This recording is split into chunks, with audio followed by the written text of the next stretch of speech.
Good evening, students. Welcome back to AS Mathematics classes. I'm Ajit, and you will be very glad to know about this. That now we are going to start on with plus one NCERT Mathematics, in which we will do the chapter complex number system or complex numbers. तो complex number system करने से पहले मैं आपको connect करूंगा 10th class के very first chapter that is real number system, जिसमें हमने रियल नंबर सिस्टम के बारे में डिटेल में पढ़ा और समझा कि कैसे रियल नंबर सिस्टम डेवलप हुआ। और आज हम पढ़ेंगे कि कैसे कम्प्लेक्स नंबर सिस्टम डेवलप हुआ। लेकिन ये करने से पहले, कम्प्लेक्स नंबर्स पे पहुंचने से पहले हम कुछ इंपॉर्टेंट फैक्ट्स पढ़ेंगे और उसके बाद हम कम्प्लेक्स नंबर्स पे पहुंचेंगे, क्योंकि उससे पहले हम एक बहुत ही इंपॉर्टेंट नंबर पढ़ने वाले हैं, that is called imaginary number. तो without wasting time let's start.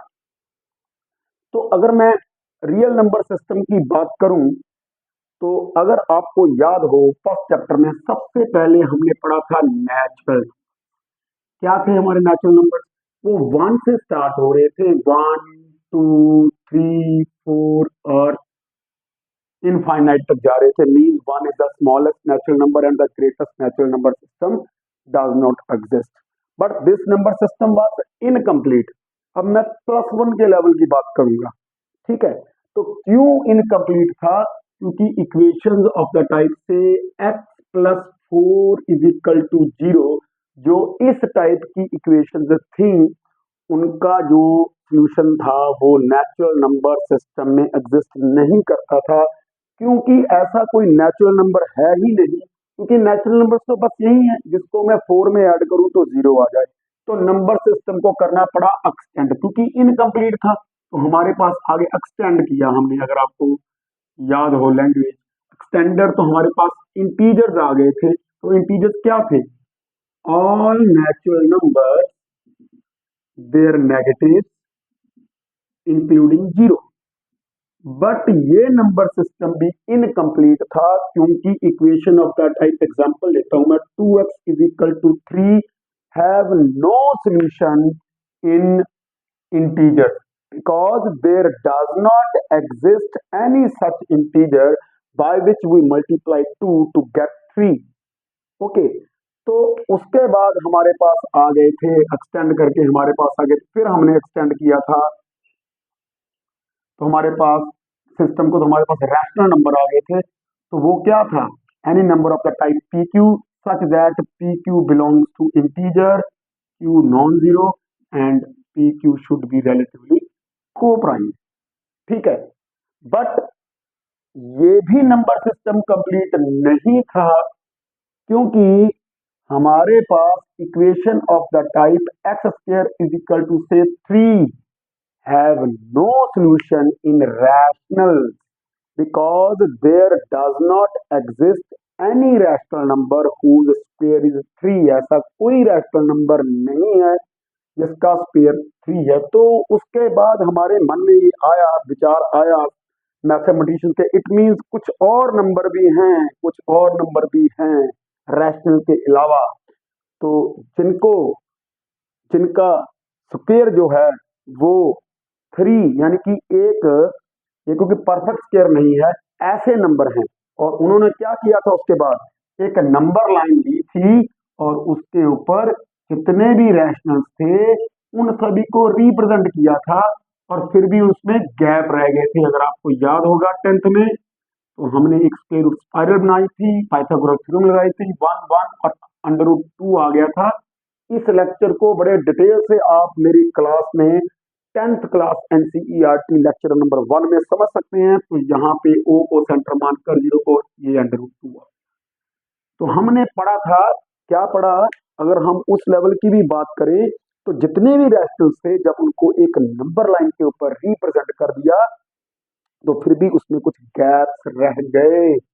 There are certain gaps on the line representing rational numbers, means to say कि जितने भी रैशनल्स थे, जब हमने उनको एक लाइन के ऊपर डाला, लिखा, फिर भी उस लाइन में कुछ गैप रह गए कि there are certain gaps on the line representing rational numbers which are filled up by irrational numbers so as to give us a real line. तो हम रियल लाइन पे पहुंच गए थे, रियल नंबर पे, और it was comprised of two types of numbers, that is rational and irrational.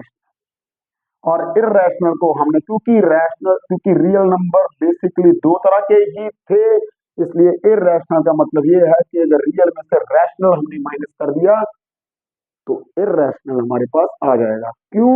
क्योंकि real number दो ही तरह के हैं, मैं फिर बता दूं, रैशनल और इर्रेशनल। अब हम थोड़ा इससे एडवांस की बात करेंगे। क्या क्या रियल नंबर सिस्टम कंप्लीट था या है? अब मैं इसको इरेज करना जा रहा हूं, नोट डाउन कर सकते हैं आप। चलिए, अब रियल नंबर सिस्टम, क्या ये नंबर सिस्टम कंप्लीट था? तो देखिए, जब हमने इक्वेशन ली X square is equal to -4 type, हमने देखा कि equation of this type have no solution in real number system because there does not exist any real number whose square is -4। हमारे पास ऐसा कोई भी रियल नंबर नहीं है जिसका स्क्वायर -4 हो। अब ये नहीं कह देना कि -2 का स्क्वायर 4 होता है, -4 होता है, क्योंकि हमें पता है square of all real number is greater than equal to 0। 0 का स्क्वायर 0, बाकी किसी भी रियल नंबर का स्क्वायर है ऑब्वियसली वो 0 से बड़ा होगा। तो this type of equation have no solution in real, ऐसा कोई रियल नंबर नहीं है हमारे पास। तो फिर एक हमारे मैथमेटिशियन हुए यूलर। मैं एक बात यहां पर और आगे करने से पहले, शुरू करने से पहले आपको ये बता दूं, अगर आपको याद हो chapter number 4 10th class NCERT quadratic equation, तो यहाँ पर इसका एक्चुअल में डिस्क्रिमिनेंट नेगेटिव आएगा, आपने निकालना है। 10th क्लास आपने की हुई है, तो डी नेगेटिव था। तो जब डी नेगेटिव आता था, क्योंकि discriminant is the only factor responsible for the nature of roots of a quadratic equation, तो अगर डी नेगेटिव आता था तो हम लिख देते थे, हम निकालते नहीं थे, हम लिख देते थे the roots of the given quadratic equation are non real और इमेजिनरी, लेकिन +1 में हम वो निकालेंगे। तो यही बात है, ठीक है। तो मैं इसको साफ कर रहा हूं अभी। तो इक्वेशन ऑफ द टाइप, ठीक है, तो अगर मैं इसको लिखना चाहूं तो मैं सिंपली ऐसे लिखूंगा कि number system, real number system, real number system, real number system is incomplete as the equations of the type x square is equal to -4 has no solution in real। क्योंकि इस टाइप की जो equation थी, इस type की, उनका real number system में कोई सोल्यूशन नहीं था। क्योंकि why? Because square of any real number is either 0 और greater than 0 for all X belongs to real number. तो हमारा नंबर सिस्टम भी इनकम्प्लीट था। तो जब ये माना क्या गया, इट वॉज फैक्ट कि ये जो इक्वेशन है, दिस इक्वेशन या this type of equation is not solvable in real number system. तब हमारे पास एक मैथमेटिशियन आए, यूलर जो थे, उन्होंने एक नंबर इमेजिन किया जिसको उन्होंने कहा आयोटा। ठीक है, क्या कहा इसको? आयोटा, ठीक है, आइटा भी कहते हैं। Such that iota square is -1। उन्होंने एक नंबर इमेजिन किया iota, such that iota square is equal to -1। और जैसे ही उन्होंने ये नंबर इमेजिन किया, तो एक्चुअल में जब हम लेक्चर में आगे बढ़ेंगे तो बड़े डिटेल से आप इसके बारे में पढ़ेंगे, और it will play very important role in coordinate geometry. तो हम वो नेक्स्ट पढ़ेंगे। तो उन्होंने एक नंबर इमेजिन किया iota, such that iota square is equal to -1, और हम कह सकते हैं कि iota under root iota is equal to, ठीक है, under root iota under root -1 is equal to iota. ठीक है, ठीक है, स्क्वायर रूट हमने लिया दोनों तरफ। तो और सिंपली हम लिख सकते हैं और iota is equal to under root -1। ठीक है, तो जब उन्होंने ये नंबर इमेजिन किया, तो हमारी जो इस टाइप की इक्वेशन थी वो सॉल्व होनी शुरू हो गई, क्योंकि X square is equal to -1 into 4। तो जब हमने लिया इसका स्क्वायर रूट, तो ये बन गया X is equal to plus minus -1 into 4। तो plus minus -1 into under root 4, तो प्लस माइनस एयोटा इंटू 2, तो प्लस माइनस 2 एयोटा। ठीक है, ये कैसे अलग हुए इसका रिजल्ट भी हमने थोड़ी देर में करना है, हम ऐसे नहीं अलग कर सकते। इसका रिजल्ट हम, बड़ा इंपॉर्टेंट रिजल्ट है कॉम्प्लेक्स नंबर सिस्टम का, वो हम पढ़ेंगे, लेकिन फिलहाल मैं आपको बता रहा हूँ। ठीक है, तो आपको पता चल जाएगा कि कैसे अलग हो गए ये। ठीक है, तो इट मीन्स हमारे पास दो इमेजिनरी नंबर आ गए। कौन कौन से? 2 आइटा और -2 आइटा। अर्लियर मैं आपको ये बता चुका हूं, there is difference between square root and under root. मैं कहूं अंडर रूट 25 5 है, मैं कहूं स्क्वायर रूट 25, तो इट मीन्स मैं पूछ रहा हूं कि ऐसे कौन से रियल नंबर्स हैं जिनका स्क्वायर 25 है। तो ऑब्वियसली 5 एंड -5, तो मीन्स टू से कि अंडर रूट 25 तो आ जाएगा 5। तो अगर मैं स्क्वायर रूट पूछ रहा हूं 25 का, तो इट मीन्स मैं आपसे पूछ रहा हूं solution of the quadratic equation x square is equal to 25, जिसका आंसर आएगा x is equal to ±5। तो 10th के लेक्चर्स आप ध्यान से सुनिए, तो बड़े अच्छे से आपको समझ लगेगा कंसेप्ट सारा। तो चलिए हम आगे बढ़ते हैं। आई होप अब यहां पर देखिए, अब देखिए, अब जब हम 2 आइटा का स्क्वायर करेंगे, ठीक है, तो कितना आ जाएगा? 4 आइटा स्क्वायर। ठीक है, और which is equal to iota square is -1, तो ये आ गया -4। इसी तरह -2 आइटा का स्क्वायर करेंगे, तो वो भी कितना आएगा? 4 आइटा स्क्वायर -4। ठीक है, समझ लग गई? तो मैं आपको ये कह दूं एक और बात बहुत ही इंपॉर्टेंट, कि जो हमारे नॉन रियल रूट्स होंगे, जो कि हम क्लास 10th में पढ़े थे हमने, ठीक है, लिखा था कि नॉन रियल रूट्स है। तो नॉन रियल रूट्स जो होंगे किसी भी क्वाड्रेटिक इक्वेशन के, वो कॉन्जुगेट पेयर में अक्कर करते हैं।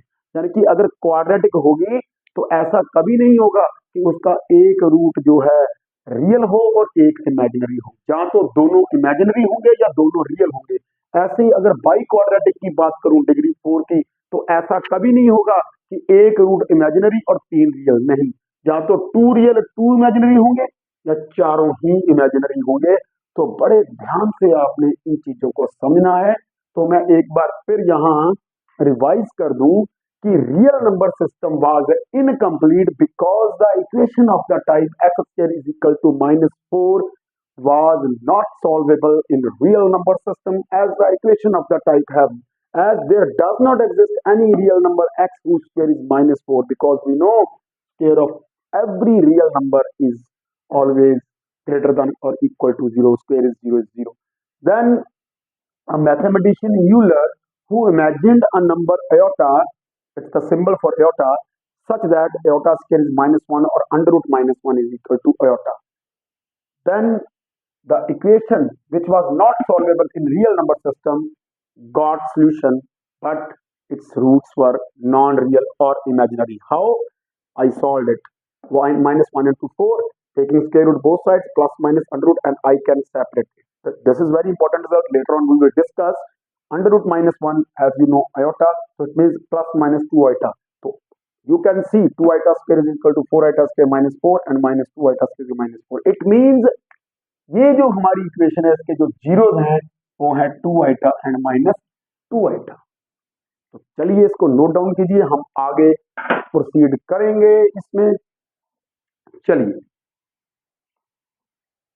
तो बहुत ही आपने डिटेल से बड़े अच्छे से इसको समझना है आपने। तो अभी हम पढ़ेंगे क्या, इंटीग्रल पावर्स ऑफ आइटा। क्या है हमारा टॉपिक, बड़े ध्यान से, integral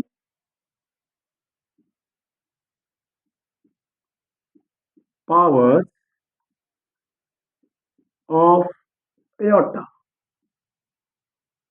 integral powers of aorta, ठीक है। तो अब यहां पर आपने बड़े ध्यान से देखना है। अभी हमने बाय डेफिनेशन पढ़ा कि आइटा स्क्वायर जो है वो क्या है, -1 बाय डेफिनेशन, ठीक है। डेफिनेशन ही आइटा की, बाय डेफिनेशन, डेफिनेशन कहती है आइटा।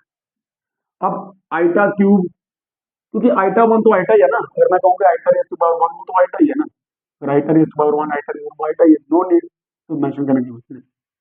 आइटा क्यूब को मैं ऐसे लिख दूं, ब्रेक करके, आइटा स्क्वायर इंटू आइटा, ऐसे लिख दे, क्योंकि बेस इक्वल है, पावर ऐड हो जाएगी।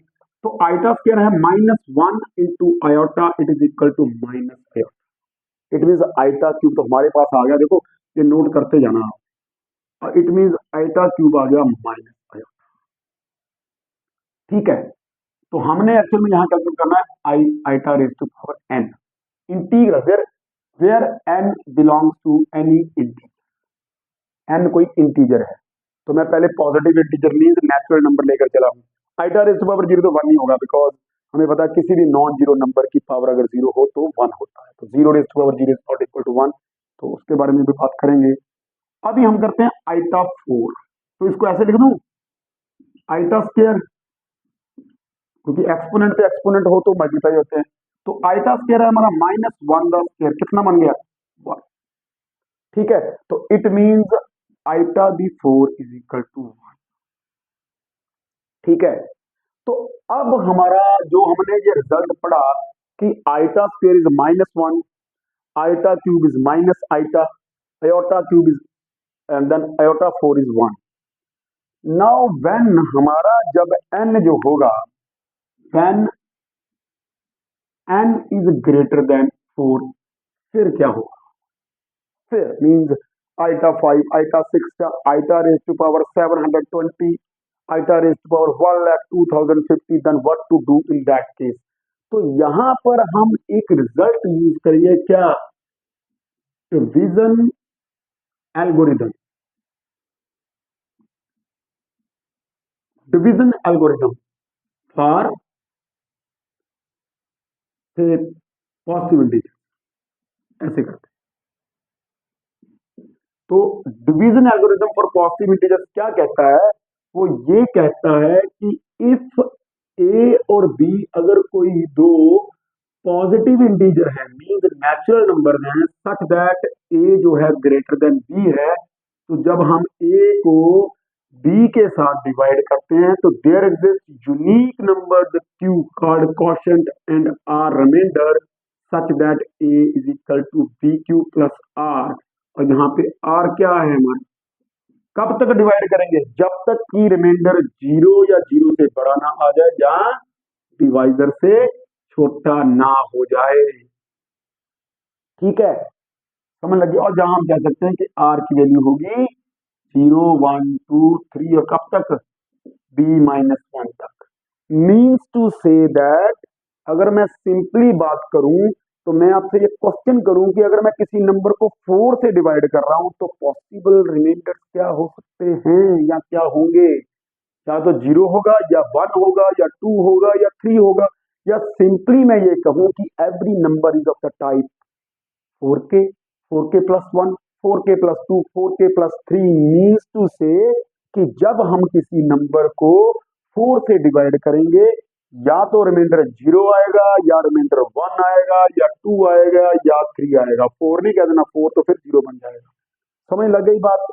तो यही हम अप्लाई करेंगे to find the integral powers of iota when our power is greater than 4, जब 4 से ज्यादा होगी। ठीक है, तो आई होप ये तो आपको पता ही है डिवीजन एल्गोरिदम का। तो देखिए एक बार आप नोट कर लीजिए इसको। अब मैं आगे बढ़ता हूं। ठीक है, तो हमने क्या किया कि n को कर दिया हमने डिवाइड 4 के साथ। मान लो हमारा m आया क्वोशंट और r आया रिमाइंडर। तो by division algorithm for number या फॉर नेचुरल नंबर या फॉर पॉजिटिव इंटीजर, क्या हो जाएगा हमारा? हमारा n हो जाएगा 4m प्लस r, और r की वैल्यू क्या होगी? 0 या 0 से बड़ा और 4 से छोटा। तो सिंपली या मैं कह दूं कि रिमाइंडर क्या आएगा? 0 1 2 3। ठीक है ना भाई, इस चीज का पता है ना? देखो मैं अगर 7 को डिवाइड कर रहा हूँ 2 के साथ, तो 3 2 द 6, रिमाइंडर आ गया 1। तो 7 क्या होगा? क्वोशंट इंटू रिमाइंडर, अपना divisor into quotient plus remainder. तो यही मैंने किया। जब मैंने n को 4 से डिवाइड किया तो क्या आएगा भाई? सीधी सी बात है, अगर होगा 4 तो 4 1 जार 4 प्लस 0, अगर होगा 5 तो 4 1 जार 4 प्लस 1, अगर होगा 6 तो 4 1 जार 4 प्लस 2, अगर होगा 7 तो 4 1 जार 4 प्लस 3, तो 8 हो जाएगा। तो फिर 2 इंटू 4 प्लस 0, फिर रिमाइंडर 0 आ जाएगा। खैर, तो n हमारा क्या आ गया? 4m plus r। तो इसको हम कंटिन्यू करेंगे। आई होप कि आपने ये तो नोट कर लिया होगा, ये नोट कर लीजिए इसको। तो अब मैं इसको कर रहा हूं अब। ठीक है, तो n हम पॉजिटिव इंटीजर मान के चल रहे हैं, तो इट मींस हमारा जो अयोटा आ गया, जो n था वो क्या आ गया? वो आ गया iota raise to power 4m plus r आ गया हमारे पास। 4m प्लस r यहां से हमने लिखा, और r की वेरिएशन है हमारी 0 1 2 3, है ना? तो इसको मैं ऐसे लिख दूं ब्रेक करके, iota raise to power 4m into iota raise to power r। I can write it like this. तो अब इसको मैं ऐसे लिख दूं, iota raise to power 4 power m into iota raise to power r। तो अभी हमने पढ़ा था क्या कि आयोटा रेज टू पावर 4 क्या होता है भाई? आयोटा रेज टू पावर 4 1 होता है। तो ये हो गया 1 raise to power m into iota raise. ठीक है, 1 होता है, देख लो, पहले भी मैंने बताया। Iota square square, iota square is -1 square that is equal to 1। तो हमारे पास ये आ जाएगा। अब 1 की पावर कुछ भी ले लो, 1 ही आएगा। तो iota raise to power r। तो this is very important result to evaluate the higher power of iota. ठीक है, 4 तक तो हम कर रहे हैं, तो उससे ऊपर। तो इट मींस किसी भी नंबर की जब हमने इंटीग्रल पावर निकालनी है पॉजिटिव इंटीजर की, आइटा की, आइटा रेज़ टू पावर 5 10 100, ठीक है, 5000 वट एवर 765, कुछ भी हमने जब निकालना है तो हमने उस नंबर को 4 से डिवाइड कर देना है। जो रिमाइंडर होगा उसकी एक्सपोनेंट जब हम करेंगे iota raise to power remainder, तो हमारे पास वो नंबर आ जाएगा। अभी मैं आपको ये करके बताता हूं। ठीक है, तो ये मैं साफ कर रहा हूं यहां पर। अभी हम चेक करते हैं, जैसे कि हमारे पास आ गया से आइटा रेज़ टू पावर 6। तो अभी तो आपको पता ही है, जब 6 को 4 के साथ डिवाइड करेंगे तो रिमाइंडर कितना आएगा? 2 आएगा। तो मैं इसको लिख सकता हूँ भाई, iota raise to power 4 into iota square. तो कितना आ जाएगा? 1 इंटू आयोटा स्केयर। तो कितना आ जाएगा? -1। चलो हायर पावर लेते हैं, हम लेते हैं आयोटा रेज़ टू पावर। अब आपने निकालना है 433। क्या निकालना है? Iota raise to power 433। तो मैंने अभी आपको बताया है क्या करना है हमने। 433 को कर देना 4 से डिवाइड, 4 1 जार 4 0 3 4 0 जार 0 3 8 4 जार 32, रिमाइंडर कितना आया? 1। तो इट मींस, इधर लिख रहा हूं, इट मींस मैं लिख दूंगा iota raise to power 4 into 108 plus 1। ठीक है, यही डिवीजन एल्गोरिथम बना, क्योंकि हमारा 433 क्या होगा? वो होगा हमारा 4 quotient divisor into quotient plus remainder. तो एक्चुअल में हमारा आंसर देखो इमीडिएटली पता चल जाएगा, हमारा आंसर आइटा आएगा, iota raise to power R, क्योंकि ये हमारा R iota raise to power 1 that is equal to iota ही आंसर आएगा। लिखना कैसे है, अब मैं इसको ऐसे लिख दूं, iota raise to power 4 into 10 into iota, क्योंकि बेस इक्वल है पावर जेड की, तो इसको ऐसे कर दो, तो इसको कर दो iota raise to power 4 raise to power 108 into iota. तो आइटा रेज टू पावर 4 तो होता है 1, तो ये तो 1 ही हो गया है ना, 1 रेज टू पावर, तो आइटा, तो 1 इंटू आइटा क्या आ गया, आइटा हमारा आंसर आ गया। आई होप कि आपको बड़े अच्छे से ये समझ लग गया होगा, नोट इट डाउन। ठीक है, तो अब हम आगे बढ़ते हैं टॉपिक में। ठीक है, जब हमारा एन जब होगा, ये आपको समझ लगे, मैं एक बार फिर आपको बता दूं कि जब हमें iota raise to power very big positive integer आ जाए, इन दैट केस हमने ये रिजल्ट यूज करना है, मीन्स हमने उसको 4 से डिवाइड करना है। 4 से क्यों डिवाइड करना है, क्योंकि आइटा रेज टू पावर 4 कितना होता है, 1 होता है, तो हमने चेक करना रिमाइंडर, जो रिमाइंडर आएगा, ठीक है, जो भी रिमाइंडर आएगा आर, तो हमारा आंसर हो जाएगा iota raise to power R. जैसे कि इस केस में 433 के केस में हमने डिवीजन एल्गोरिथम यूज किया, 4 into 108 plus 1 iota raise to power 4 into 108 into iota, iota raise to power 4 into, तो ये तो 1 हो गया ना, 1 की पावर कुछ भी कर दो तो आयोटा हमारा आंसर आ गया। तो बड़े अच्छे से आपको समझ लग गया होगा। तो यहां पर भी हम देखो चेक कर सकते हैं, अगर मैं इसको कंटिन्यू भी करूं तो देखो, जब मैं लूंगा R0, देखो बड़े ध्यान से, जब मैं R0 ले लूंगा तो iota raise to power n आ जाएगा हमारा, iota raise to power 4m that is equal to iota raise to power 4 raise to power m, 1 raise to power m, तो 1 आ जाएगा। जब मैं R1 लूंगा तो iota raise to power n आ जाएगा, iota raise to power 4m plus 1, तो फिर इसको iota raise to power 4m into iota कर देंगे, और ये आ जाएगा, ये तो 1 ही बन जाएगा, मैं डायरेक्ट लिख रहा हूँ 1 इंटू आयोटा, क्या आ जाएगा आयोटा। जब मैं R2 ले लूंगा तो iota raise to power n हमारा बन जाएगा iota raise to power 4m plus 2, तो वो बन जाएगा iota raise to power 4m into iota square, तो 1 इंटू आयोटा स्क्वायर -1, आंसर आ जाएगा -1।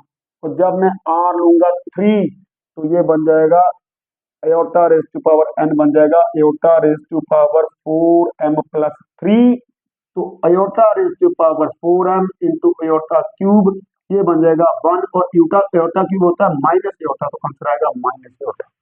तो एक बार फिर सुन लो आप, हमने जब n को 4 से डिवाइड किया, हमारा रिमाइंडर मैंने आपको शुरू में ही बता दिया, वो आएगा 0 1 2 3, तो जब रिमाइंडर 0 आ जाएगा तो ये बन जाएगा iota raise to power 4m 1 आ जाएगा। इट मींस जब भी 4 का मल्टीपल हमारे पास आएगा तो आंसर हमारा 1 होगा। जब रिमाइंडर 1 आएगा, देखो यहाँ रिमाइंडर 1 था, तो iota raise to power 4m plus 1 को ब्रेक करके जब लिखा तो इसकी वैल्यू तो 1 है, तो हमारा आंसर आइटा आ जाएगा। जब हमारा रिमाइंडर 2 आएगा तो हमारा आंसर होगा iota square that is equal to -1, और जब हमारा रिमाइंडर 3 होगा तो हमारा आंसर होगा iota cube which is equal to minus iota. I hope बड़े अच्छे से आपने integral, positive integral power of iota हमने पढ़ी है। अब हम बात करें नेगेटिव पावर की, कि when n is negative then in that case हम क्या करेंगे। तो बड़े अच्छे से आई होप कि आप इस चीज का फायदा उठा रहे होंगे। तो कंटिन्यू करते हैं हम आगे। When n is negative, when n belongs to negative integer, negative, ठीक है, मतलब नेगेटिव आ गई पावर, सपोज हमारी पावर आ गई, हमारा आ गया आयोटा रेज़ टू पावर -1, तो क्या करेंगे, इसको कैसे लिखेंगे, 1 बाय आयोटा ऐसे लिखेंगे ना, और 1 बाय आयोटा की वैल्यू हमने निकाली, और 1 की वैल्यू क्या होती है iota raise to power 4 over iota, तो कितना आ गया, पावर माइनस होगी, 4 - 1 कितना आ गया iota cube that is equal to minus iota. 4 values तो आप याद कर लो भाई, एक तो देखो -1 iota cube is minus iota, और भूल भी जाए तो इतना टफ नहीं है निकालना, आयोटा 4 इज 1 कैसे है मैंने अभी आपको बता दिया। तो आइटा इनवर्स मीन्स 1/आइटा। ठीक है, अब हमारा आ गया आयोटा रेज टू पावर -2, तो वो बन गया 1/आयोटा स्क्वायर, तो वो तो बड़ा इजी है, 1/-1 तो -1 आ जाएगा। जब आ गया आइटा रेज टू पावर -3, तो आ गया 1/आइटा क्यूब, तो 1 की वैल्यू कितनी होती है, आइटा 4/आइटा क्यूब, तो कितना आ गया, आइटा रेज टू पावर 4-3, क्या आ गया आंसर, आइटा।